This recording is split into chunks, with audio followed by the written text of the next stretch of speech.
dalam studi kasus angin topan superagasa di Hong Kong.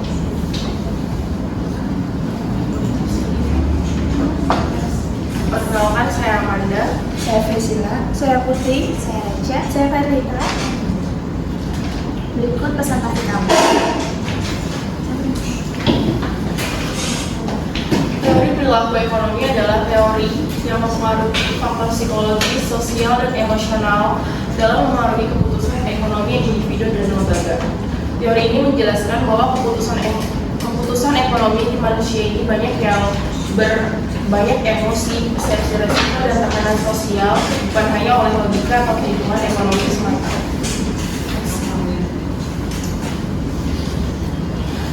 Studi kasus panic buying di Hong Kong. Menjelang kedatangan topan superagasa, masyarakat berlomba-lomba untuk membeli bahan kebutuhan pokok dikarenakan mereka akan takut pasokan terhenti. Reaksi emosional ini menunjukkan bahwasanya membuat masyarakat cepat bahkan seringkali secara emosional dan tidak rasional.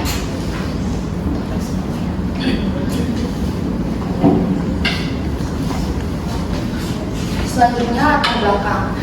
Kondisi awal sebelum badai dan kebijakan pemerintah sebelum topan superagasa mendekati Hong Kong, cuaca mulai menunjukkan tanda-tanda ekstrim dengan angin kencang dan hujan deras di beberapa wilayah pesisir. Otoritas cuaca Hong Kong atau Hong Kong Observatory memantau badai diperkirakan kecepatan angin lebih dari 200 km per jam dan mengeluarkan peringatan kepada masyarakat untuk bersiap-siap menghadapi kondisi tersebut. Pemerintah Hong Kong mengeluarkan peringatan publik resmi melalui media dan platform digital, menghimbau warga untuk menyiapkan kebutuhan pokok secukupnya, mengamankan rumah dan menghindari perjalanan tidak penting, menyiagakan layanan darurat serta menutup sekolah, perkantoran ketika status peringatan meningkat. Namun, anjuran untuk bersiap ini justru menimbulkan respon berlebihan dari masyarakat. Tentang topan superagasa fakta cuaca dan peringatan resmi dari otoritas. Topan superagasa adalah badai kategori 5 yang memiliki kecepatan angin lebih dari 200 km per jam dan curah hujan sangat tinggi. Hong Kong Observatory mengeluarkan peringatan sinyal nomor 10 level tertinggi dari sistem peringatan badai. Warga diminta untuk tetap di rumah, menuju tempat usaha, dan menunda aktivitas di luar ruangan karena cuaca sedang ekstrim.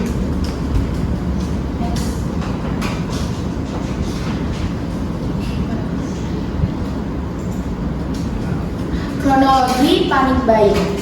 Hamin ketiga sebelum badai, masyarakat membeli minuman, makanan instan, dan peralatan darurat.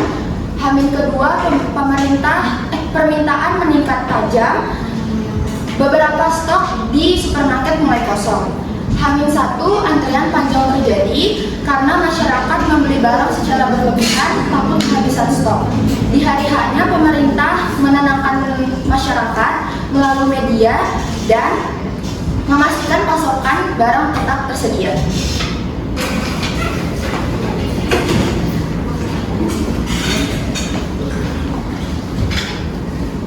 Selama panik buying menjelang topan superagasa, masyarakat Hong Kong fokus membeli barang-barang dan peralatan lainnya seperti air minum kemasan, roti, mie, baterai, powerbank, lilin, senter, lakban, plastik pelindung, dan alat rumah tangga lainnya.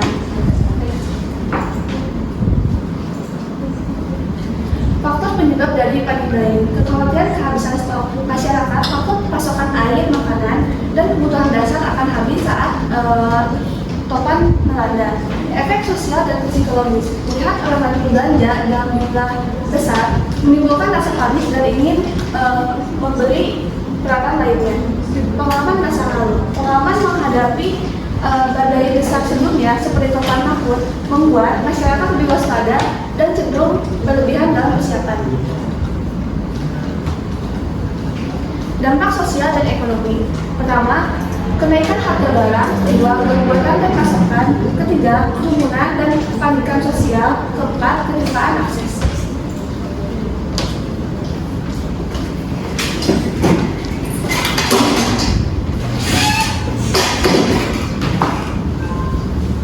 Analisis perilaku konsumen.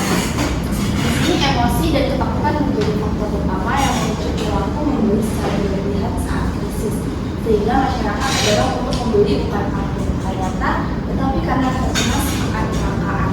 Jadi kita bisa seumpamakan di supermarket, teman-teman, ada sekelompok orang yang cemas karena badai tersebut berkaca dari badai terakhir itu ada Mahfud namanya di 2018 itu terjadi kekacauan juga yang sangat besar terjadi banjir, pesawat tumbang. Jadi mereka cemas akan topan sumber landasan tersebut, sehingga mereka muncullah perasaan cemas. Nah, perasaan cemas itu menular dari sekelompok orang itu tadi ke sekelompok orang lainnya. Jadi mereka juga ketakutan karena kan mereka memperlihatkan perilaku menimbun barang, mereka membeli barang secara berlebihan. Jadi orang lain pasti merasa kepikiran, gimana nih kalau aku nggak dapet stok gitu. Nanti kalau aku nggak kebagian gimana, kan nggak mungkin lagi badai terus ketok-ketok pintu tetangga, minta tolong dong gitu ya kan.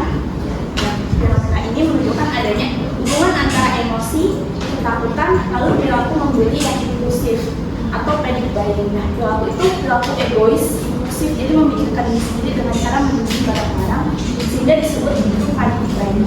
Nah, dalam konteks ekonomi mikro, keputusan konsumen ini bersifat psikologis bukan lagi rasional. Jadi udah nggak mikirin lagi harga. Kalau biasa kita pergi ke supermarket ini harganya berapa, tentunya nggak ada, tapi gimana cara kita dapat barang itu untuk persiapan belanja. Dari perilaku ekonomi dalam kasus panic buying atau behavioral economics. Yang pertama, teori ini menjelaskan bahwa keputusan ekonomi tidak selalu rasional. Individu sering dipengaruhi oleh emosi, persepsi resiko, dan tekanan sosial, bukan dengan oleh logika atau perhitungan ekonomi semata.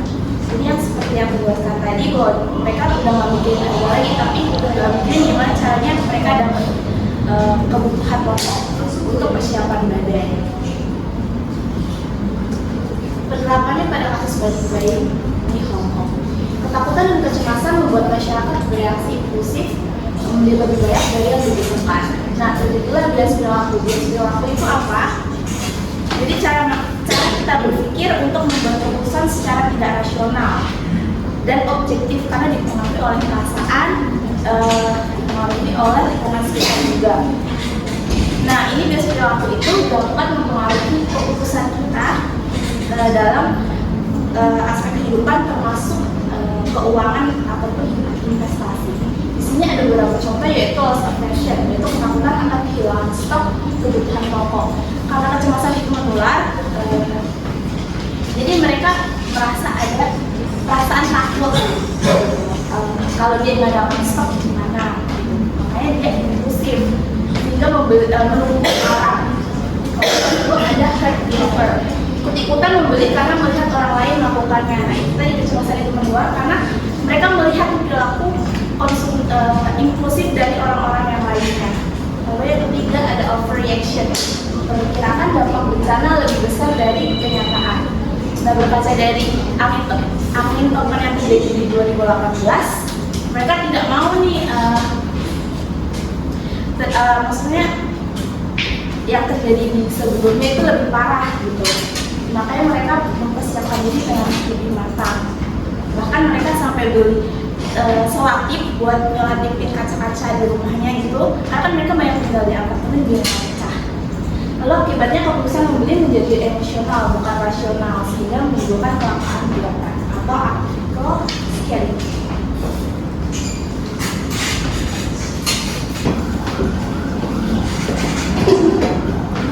Teori perilaku ekonomi dalam kasus panic buying. Kesimpulan teorisnya adalah kasus ini menunjukkan bahwa faktor psikologis dan sosial berperan besar dalam perilaku ekonomi masyarakat.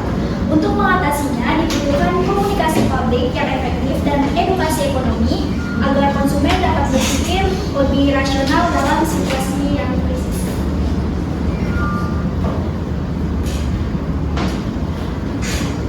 Kesimpulan dari kasus ini yaitu kasus panic buying di Hong Kong. Akibat topan Sukarnagasa menunjukkan bahwa emosi dan ketakutan dapat mempengaruhi perilaku ekonomi masyarakat. Keputusan membeli secara berlebihan mencerminkan kurangnya kontrol emosi dan informasi yang tidak seimbang saat menghadapi krisis. Dari sisi sosial, fenomena ini menegaskan pentingnya solidaritas, empati, tanggung jawab bersama agar tidak merugikan pihak lain. Pemerintah dan media memiliki peran penting dalam menjaga ketenangan publik dan keadilan distribusi sumber daya.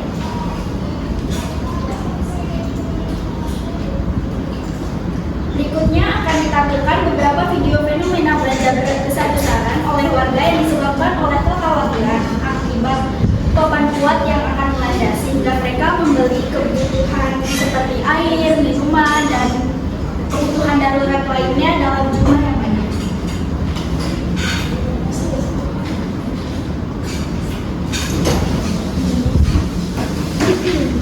Berikutnya adalah beberapa tampilan video yang ada di Hong Kong saat terjadinya topan Nagasa. Mereka melakukan pembelian besar-besaran sehingga supermarket ini mengalami kekosongan makanan atau pasokan sehingga terjadinya antrian di supermarket.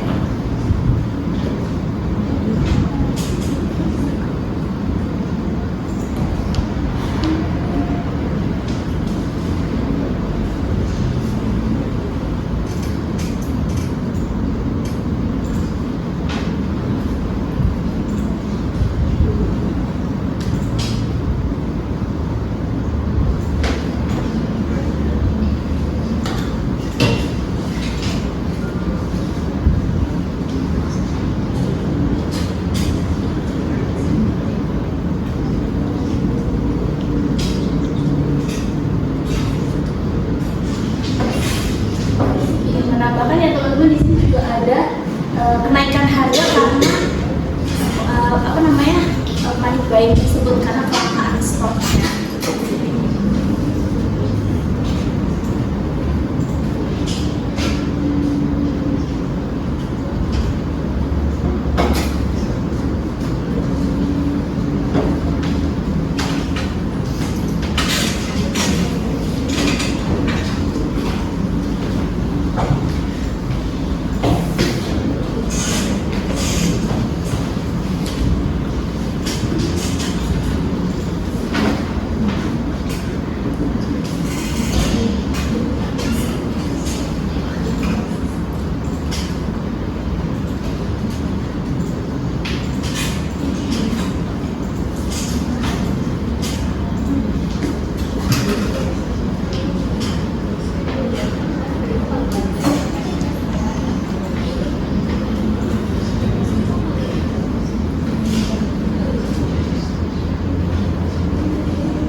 Dari sebelum hingga sudah membeli produk untuk spare ke kejadian angin topan prosesnya, persetujuan antara konsumen dan persetujuan antara pembeli dan penjual. Ini kayak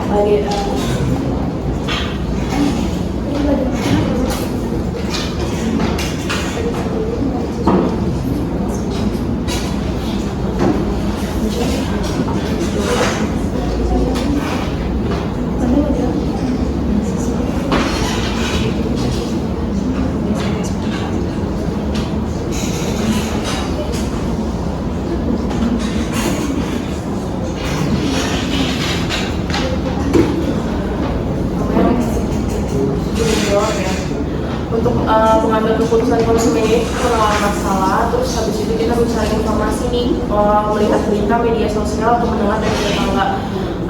tentang masalah token tenaga dasar tersebut. Terus evaluasi alternatif, pemilihan cara membeli di toko terdekat. Terus keputusan pembelian itu kemungkinan memborong air mineral di instan tidak secara berlebihan. Perilaku pasca pembelian itu menyadari pembelian berlebihan menyebabkan kekurangan barang bagi untuk kayak masyarakat nih, karena kan kita harus sambil keputusan kayak apa namanya, misalnya masyarakat A umum, jadi sama-sama membagi rasa untuk sesama masyarakat yang ingin membeli barang-barang tersebut. Sama-sama. Doli mau jawab tanya apa lo? Boleh. Tadi apa banget?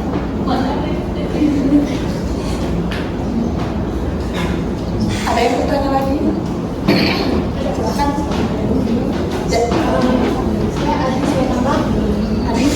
Ya, saya mau tanya bagaimana dampak ekonomi setelah alih tersebut. Ya. Dampak ekonomi Dari token. ya setelahnya itu.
meskipun terjadinya lonjakan harga, tetapi setelah itu tetap stabil harganya.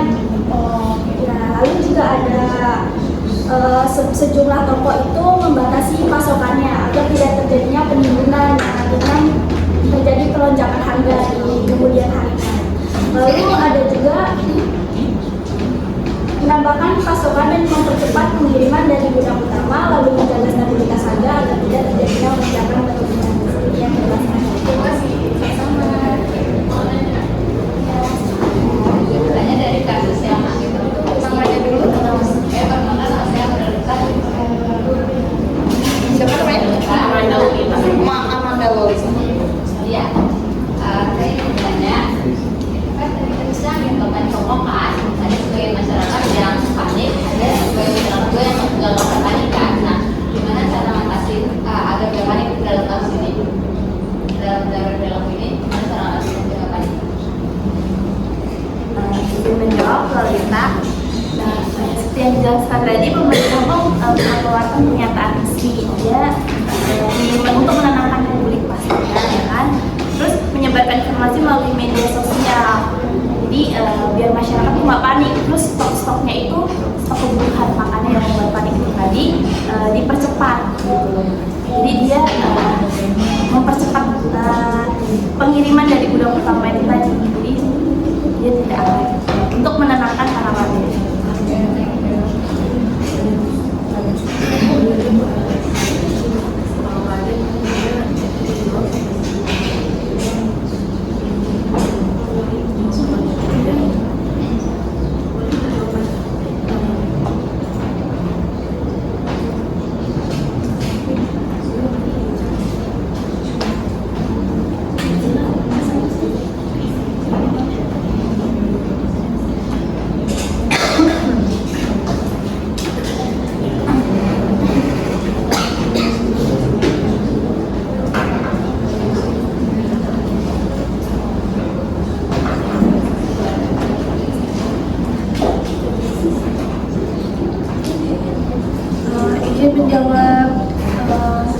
pertanyaan dari Ibu Mega ya Bu ya. Yang pertama, bagaimana perbedaan antara faktor eksternal dan internal? Faktor eksternal berasal dari dalam individu, contoh kebutuhan, motivasi, persepsi, kepribadian, dan sikap. Yang kedua yaitu faktor eksternal berasal dari lingkungan sekitar, contoh keluarga, teman, iklan, budaya, kelas sosial. Kemudian nomor 2, bagaimana cara mengidentifikasi dan memahami kebutuhan dan motivasi individu. Cara mengidentifikasi dan memahami, mengamati perilaku dan preferensi konsumen, apa yang dibeli, kapan, dan bagaimana. Terus melakukan survei atau wawancara untuk mengetahui alasan pembelian. Menggunakan teori motivasi atau seperti hierarki kebutuhan Maslow untuk melihat ketingkatan kebutuhan fisik, keamanan sosial, penghargaan, aktualitas diri.